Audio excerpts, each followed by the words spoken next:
Hello everyone and welcome back to my YouTube channel. So आज इस video में हम बात करेंगे सिनॉप्सिस की टेक्निकल इंजीनियरिंग इंटर्नशिप के बारे में, उसका फुल प्रोसीजर, कोडिंग राउंड के कोडिंग टेस्ट से लेकर technical interviews plus HR round के बारे में। So stay tuned, let's get started.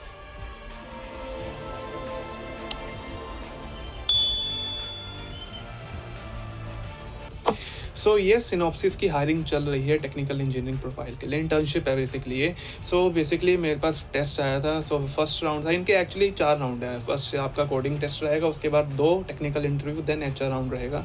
So basically first round आया मेरे पास कोडिंग क्वेश्चन से। सो उसमें बेसिकली 3 कोडिंग क्वेश्चन थे एंड क्वेश्चन थे स्ट्रिंग के ऊपर थे। मीडियम लेवल था, ईजी टू मीडियम लेवल था कोडिंग क्वेश्चन का।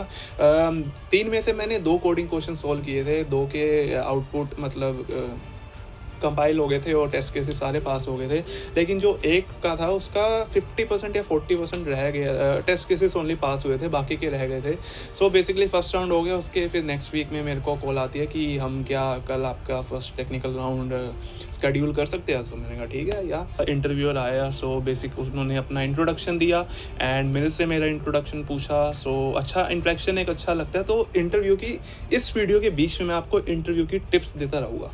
सो बेसिकली टिप नंबर 1 ये रहेगी कि कभी भी आप अगर इंटरव्यूअर से बात कर रहे हो, इंट्रैक्शन बना रहे हो, तो एक ऐसा इंट्रैक्शन बनाओ कि घर जैसी फील आए। ठीक है भाई, भाई है तू अपना, या तू बड़ा भाई है, या तू सीनियर कुछ, मतलब घर जैसे अपना एक बॉन्ड बना लो। अगर आपने बॉन्ड बना लेना, फर्स्ट स्टेप आपका यही रहेगा इंटरव्यू क्रैक करने में। इंटरव्यूअर के माइंड में रहेगा यार ये इस कैंडिडेट के अंदर कैपेबिलिटी है कुछ ना कुछ करने की। ठीक है। सो फर्स्ट टिप यही रहेगी कि ये अपना बॉन्ड बनाओ। सो फर्स्ट राउंड हुआ तो उन्होंने अपना इंट्रोडक्शन दिया। सेकंड राउंड सॉरी टेक्निकल, उन्होंने अपना इंट्रोडक्शन दिया, मेरे से मेरा इंट्रोडक्शन पूछा। फिर उन्होंने स्टार्ट किया। उन्होंने कहा चलो आपकी प्रोग्रामिंग नॉलेज चेक करते हैं। सो उन्होंने बेसिकली 2 मेरे को क्वेश्चन दिए 1 बाय 1। जूम पे हुआ था इंटरव्यू। सो फर्स्ट क्वेश्चन उन्होंने दिया मेरे को कि आपके पास 2 एरेस है, ठीक है, आपको मर्ज करने हैं दोनों को, और एक जो रिजल्टेंट एरे रहेगा वो सॉर्टिंग वे में रहना है। तो ठीक है, क्वेश्चन मैंने पहले किया भी हुआ था, लीड कोड पे है भी क्वेश्चन। सो ये कोडिंग प्रॉब्लम थी। सो मैंने ये कोडिंग प्रॉब्लम कर दी। कुछ खास था नहीं कि 2 एरे से आपको मर्ज करना था। फिर सेकंड था, वो इम्प्रेस हो गया। फिर सेकंड क्वेश्चन था कि स्ट्रिंग को लेकर, कि आपके पास 2 स्ट्रिंग है एंड आपको दोनों स्ट्रिंग में से सेम नेम फाइंड आउट करके मतलब अक्रस दिखाने की कितनी बार सेम नेम हो रहे हैं। तो मैंने ये भी कर दिया। मतलब उन्होंने कोड नहीं लिखवाया मेरे से, उन्होंने मेरे को एल्गोरिथम बताई, मैंने उनको बताया, थोड़ा काउंटर क्वेश्चनिंग चली, उन्होंने मेरे से पूछा ये। तो जो फर्स्ट क्वेश्चन था एरिस वाला, उसमें मैंने पहले खुद से बता दिया कि मेरे पास 2 सोल्यूशन है, एक तो ऑप्टिमाइज वाला और एक बिना optimise. So basically brute force. तो स्टार्ट करते हैं ब्रूट फोर्स से। ब्रूट फोर्स मैंने उन्हें दे दी। सो वही क्वेश्चन में इतना इंट्रैक्शन उनके साथ बन गया, उन्होंने मेरे से क्वेश्चन की, मैंने क्रॉस क्वेश्चनिंग की अगर मेरे पास ये अवेलेबल है या नहीं है, और हम मे भी ये कर सकते हैं, मतलब इसको हम और ऑप्टिमाइज़ करने के लिए सॉर्टिंग एल्गोरिथम यूज़ कर सकते हैं। सो बेसिकली उन्होंने चेक किया कि हाँ भाई इसके कैंडिडेट के पास सॉर्टिंग एल्गोरिथम्स वगैरह की भी नॉलेज है। सो मतलब जो आपको पता है ना भाई, सब लगा दो एक ही क्वेश्चन में। मैं तो एक जानता हूँ कि जितना आपके माइंड में, जितना अब तक आपने स्टडी किया, सब लगा दो। ठीक है। उसके बाद फिर उन्होंने ये पूछा, फिर हो गए दोनों क्वेश्चन प्रोग्रामिंग, उन्होंने चेक कर लिया एल्गोरिथम की नॉलेज। कोड नहीं लिखवाया, थोड़ा बहुत कोड लिखवाया, बेसिकली उन्होंने एल्गोरिथम की नॉलेज चेक की। फिर उसके बाद नेक्स्ट राउंड हुआ एकदम, मतलब उन्होंने बोला कि चलो एक काम करते हैं, हम आपस में डिस्कशन करते हैं। कोई क्वेश्चन नहीं पूछ रहा, मैं कुछ नहीं कर रहा, हम आपस में डिस्कशन करते हैं। आपको जावा के ऊपर बताना है कि आपको कौन से ओप्स के कंसेप्ट पसंद है और क्यों। सो स्टार्ट हुआ। सो मैंने बता दिया भाई सारे, बेसिकली उनका तो ऊप्स के कंसेप्ट उन्होंने पूछने थे, तो मैंने सब एक्सप्लेन कर दिया भाई ऊप्स में A to Z। ठीक है, वो अच्छा हुआ ये भी। उसके बाद बीच में ना एक ऐसे डिस्कशन चल रहा था, नॉर्मल डिस्कशन, एक हेल्दी डिस्कशन, कि जावा को लेके उन्होंने एक लाइन बोली कि दैट्स वाई कि जावा के अलग अलग वर्जन है, कि ओरेकल में भी अपना वर्जन देते हैं, JDK अपना देता है। सो एक क्वेश्चन ना मेरे हमेशा स्ट्राइक करता है माइंड में, कि जब भी मैंने जावा या कोई भी लैंग्वेज सीखी है, कि भाई जब एक लैंग्वेज है तो उसके इतने वर्जन बनाने की नीड क्या पड़ी। सो ये मेरा क्वेश्चन था। मैंने ये क्वेश्चन उनसे पूछ दिया, ठीक है सर एक बात बताओ कि जब से फर्स्ट डे से मैंने जावा स्टडी करनी स्टार्ट की है, सो मेरे माइंड में एक डाउट है जो आज तक कोई सॉल्व नहीं कर पाया, कि जो जावा है उसके भाई इतने वर्जन बनाने की नीड क्यों पड़ी, काम चल तो रहा है, क्यों नई कंपनी आती है वो अपने वर्जन बनाने लग जाती है। उनका अच्छा आंसर था, मेरे को पसंद आया, कि थोड़ा डाउट क्लियर हुआ कि सिक्योरिटी पर्पस के लिए, कि जैसे जिसकी नीड होती है हम उसके हिसाब से कस्टमाइज़ करते हैं, और जैसे जैसे अपग्रेडेशन होती रहती है सो वैसे वैसे उस हिसाब से हमको न्यू कोड लिखना पड़ता, तो उसी के लिए सबके नए नए वर्जन है, ठीक है भाई। फिर उन्होंने अगला स्क्रीन शेयर कराई मेरे से। स्क्रीन शेयर में उन्होंने ऑब्जेक्ट क्रिएशन पूछा एंड मल्टीपल इनहेरिटेंस वगैरह सब अच्छे से पूछा। डाउन कास्टिंग अप कास्टिंग पूछी, उसमें मैं थोड़ा फंस गया था लाइव एग्जांपल में, अप कास्टिंग डाउन कास्टिंग में, ठीक है। और इनहेरिटेंस एक्सटेंड वगैरह सब मैंने बता दिया। उसके बाद फिर वो आए नेक्स्ट पे, कंस्ट्रक्टर मेरे से कॉल कराया कि कंस्ट्रक्टर कैसे बनाते हैं और न्यू कीवर्ड का क्या काम होता है, ये सब मेरे से पूछा। फिर नेक्स्ट आगे जो लास्ट क्वेश्चन होता है जावा का, एक्सेप्शन हैंडलिंग में ट्राई कैच ब्लॉक वगैरह सब पूछा, ठीक है, बता दिया मैंने। फिर उसके बाद आया, कहते चलो ये डन हो गया मेरा टेक्निकल, अब आते हैं एसक्यूएल पे, डेटाबेस पे। तो एसक्यूएल में उन्होंने मेरे को एक क्वेश्चन दिया कि आपको नंबर ऑफ़ स्टूडेंट काउंट करने हैं, मतलब जिनका एक टेबल है उसमें नंबर ऑफ़ स्टूडेंट्स है, आपको काउंट डिस्प्ले करना है कि किन स्टूडेंट्स का जिनका नेम सेम है उनके काउंट्स आपको डिस्प्ले करने हैं। तो हुआ ये था कि एसक्यूएल मैंने सीखी तो थी लेकिन रिवाइज नहीं की थी।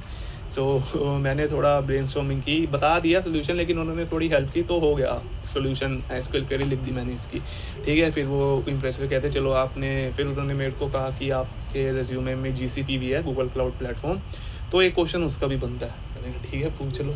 फिर उन्होंने मेरे से पूछा कि हम बिना कोड लिखे कैसे अपना फुल स्टैक एप्लीकेशन डिप्लॉय कर सकते हैं यूजिंग गूगल क्लाउड प्लेटफॉर्म। सो मैंने उसका भी दे दिया आंसर जितना मेरे को पता था। सो बेसिकली ये हुआ फर्स्ट राउंड। सो पूरा 1 आवर का चला, अच्छा था, मैं एक बॉन्ड बन जाता है ना। सो टिप यही था कि अच्छा बॉन्ड बनाओ, ठीक है। अब आते हैं उसी के कुछ ही विद इन फ्यू आवर्स मेरे को कॉल आ गई नेक्स्ट राउंड के लिए कि कल हम आपका एक और टेक्निकल राउंड शेड्यूल कर देते हैं, are you okay with that. मैंने कहा I have no problem. So मेरा एक और राउंड कर दिया शेड्यूल। फिर नेक्स्ट राउंड था, वो जो इंटरव्यू था वो था साउथ इंडियन, सो मैं नॉर्थ इंडियन। सो थोड़ा language problem, basically language problem नहीं, उनका जो समझाना वो चाह रहे थे वो अब लैंग्वेज में नहीं ला पा रहे थे। सो बेसिकली हो गया सब, ठीक है। तो स्टार्ट किया, उन्होंने इंट्रो लिया। इंट्रो के बाद सेम, हाँ, उन्होंने मेरे से प्रोजेक्ट के बारे में पूछा जो मैंने इंटर्नशिप की, 1OS की एल्गोरिथम पूछी, स्केड्यूलिंग एल्गोरिथम्स क्या होती है और एज कंप्यूटिंग क्या होती है। उन्होंने एज कंप्यूटिंग में मेरे से पूछा, IoT वगैरह सब अच्छे से पूछा। इसमें थोड़े 15 से 20 मिनट्स किए। सो बेसिकली आपका जो स्टडी करके जाना है, प्रोजेक्ट से क्वेश्चन होएंगे उसमें 9 बजे, ठीक है। सो टिप नंबर 2 ये रहेगी कि जो भी रिज्यूमे में लिखा भाई साहब घोट के पी जाओ। अगर उस वक्त अगर आपके पास कंटेंट कम है ना प्रेजेंट करने के लिए रिज्यूमे में जो आपने लिखा है, बनाते रहो, बोलते रहो। एक टर्म पकड़ लिया आपने, जैसे मेरा प्रोजेक्ट था IoT पे, भाई साहब मैंने IoT पकड़ लिया, चाहे मेरे को प्रोजेक्ट का इतना नहीं पता, IoT मैं पूरा बता दूंगा इंटरव्यू को। IoT ये होता है, उसमें ये सिक्योरिटी इश्यूज है, उसमें हम उसको एक्सपेंड करने के लिए ये कर सकते हैं, मैंने ये किया, हमारे पास ये था। बोलते रहो। टिप नंबर 2 यही है, इंटरव्यू में जाओ बोलते रहो, रुकना नहीं है, जो मन में बोलते रहो, बोलते रहो, बोलते रहो, बोलते रहो। ये इसी से इंटरव्यूअर इम्प्रेस हो जाता है। आधी बात तो मेरे को ये भी पता, उनको समझ भी नहीं आती, पर फिर भी बोलते रहो। Tip number 2। उसके बाद फिर उन्होंने प्रोजेक्ट पूछा। फिर आया नेक्स्ट एल्गोरिथम्स। उन्होंने वही 2 कोडिंग क्वेश्चन पूछे, एक स्ट्रिंग पर बेस्ड था, एक नॉर्मल था। वही मेरे से थोड़ी ब्रेनस्टॉर्मिंग कराई, उसको ऑप्टिमाइज़ कराया। फिर उसके बाद आ गया ओप्स कंसेप्ट, आ गए उन पे। ओप कंसेप्ट पे उन्होंने मेरे व्यूज़ पूछे कि बताओ भाई अपने व्यूज़ दो। सो मैंने बोलता रहा। फिर उन्होंने एक जो मैं बोलता था उसने मेरे से क्रॉस क्वेश्चनिंग की एंड मल्टीपल स्क्रीन शेयर कराई मेरे से, मल्टीपल इनहेरिटेंस लिखवाई एंड उसमें ऑब्जेक्ट क्रिएट कराया, न्यू कीवर्ड वगैरह, but it's a diamond problem. So मैंने वो बताई। उन्होंने मेरे से मतलब कोड भी करवाया कि इसका कोड बताओ, कोड करके कैसे। मैं इसका मैंने बेसिकली खुद ही बता दिया था, क्या मैं स्क्रीन शेयर से आपको अच्छे से बता दूँ, कहते हैं हाँ।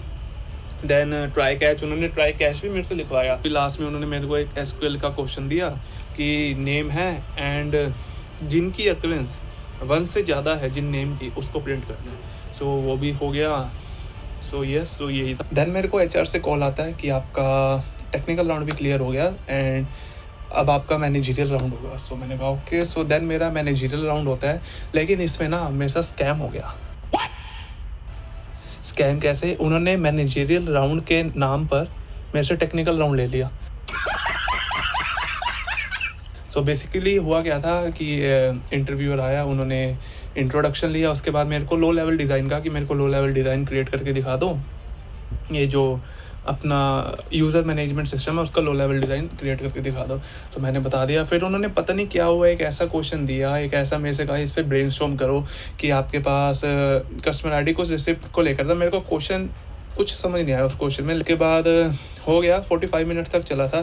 सो बेसिकली लास्ट में उन्होंने मेरे से पूछा कि आपका कोई क्वेश्चन है। सो मैंने कहा मेरे को जेडी तो एक्सप्लेन कर दो, जेडी है क्या, किस रोल के लिए है। तो उन्होंने मुझे बताया कि हम जो सिनॉप्सिस है, हम सिक्योरिटी पे काम करते हैं सॉफ्टवेयर्स की। सो हम एक नया प्रोजेक्ट लॉन्च करने वाले हैं, तो उसके लिए हमको बेसिकली हेल्पर्स चाहिए। सो ये वर्ड थोड़ा मेरे को अच्छा नहीं लगा। उन्होंने कहा कि हमें हेल्पर्स चाहिए, सो ये 1 ईयर की इंटर्नशिप रहेगी एंड बेंगलोर लोकेशन के लिए। So are you comfortable with that. So थोड़ा डिसअपॉइंट था मैं, लेकिन मैंने कहा ठीक है, या I am okay with that. Then उन्होंने कहा कि do you have any expectations और do you have any dependencies like कि बेंगलोर आने के लिए। सो मैंने कहा येस, द मेन पार्ट जो भी रहेगा स्टाइपेंड या सैलरी तो मेन रहेगा ही, जिस पे डिपेंड उस तभी पता लगेगा कि can I travel to Bangalore और नॉट। सो उन्होंने मेरे को कहा कि सैलरी की एक्सपेक्टेशंस हम आगे करेंगे, नेक्स्ट राउंड में करेंगे। सो अगर if you will be selected, तो मैंने कहा ठीक है। फिर भी उन्होंने मेरे से पूछ लिया आपकी क्या एक्सपेक्टेशंस है। और टिप नंबर 3, जब भी सैलरी की बात करूँ ना इंटरव्यू में, और ये मेरा जो इंटरव्यू था फर्स्ट था जिसमें मेरे को सैलरी नेगोशिएशन के लिए या सैलरी का मेरे से कुछ पूछा इंटरव्यू ने। सो मैंने एक बनाया हुआ था स्टार्टिंग से माइंडसेट, जब भी मेरे से सैलरी के लिए कुछ पूछेंगे तो मैं ये बोलूँगा भाई अपना कंपनी स्टैंडर्ड तो बताओ, बिना कंपनी स्टैंडर्ड जाने मैं कैसे आपसे डिमांड कर दूँ। करने का तो मैं 1 लाख 2 लाख कुछ भी बोल दूँ भाई इतना चाहिए, पर ऐसे नहीं ना। तो मैंने वही पूछा उनसे कि भाई अपना कंपनी स्टैंडर्ड बताओ, आपका कितना है मिनिमम या मैक्सिमम कैप कितना है, उसके अकॉर्डिंग मैं बताता हूँ। अब उन्होंने कहा कि हमारी कोई मैक्सिमम वैल्यू नहीं है। मन में तो सोचा मैंने यार दे दो यार 5 लाख दे दो। सो ठीक है। सो ये हुआ। फिर उन्होंने कहा ठीक है, if you will be selected we will contact you. So ये थे इसमें मैंने सब एक्सप्लेन कर दिया कि फर्स्ट राउंड हुआ कोडिंग राउंड, उसके बाद 2 टेक्निकल इंटरव्यू हुए, उसमें कौन कौन से क्वेश्चन पूछे, और मैनेजरियल राउंड में कैसे स्कैम बना के आपसे टेक्निकल लो लेवल डिज़ाइन पूछ लिया गया एज ए इंटर्न, वो भी। एंड उसके बाद सैलरी का भी। सो 3 टिप्स या 4 टिप्स मैंने इस वीडियो में आपको बताई। So thank you, stay for watching and video को सब्सक्राइब कर चैनल को सब्सक्राइब कर देना, वीडियो को लाइक कर देना। Yes bye. So yes guys, quick point for you. So I have collaborated with the DevRelo community. So कोई भी स्टूडेंट या कोई भी एक्सपीरियंस इंटरेस्टेड है या कोई भी पर्सन इंटरेस्टेड है what is a DevRel and DevRel में आगे क्या स्कोप है डेव रिलेशंस के लिए। So I have started a collaboration with the DevRelo community and I have attach link of the WhatsApp community.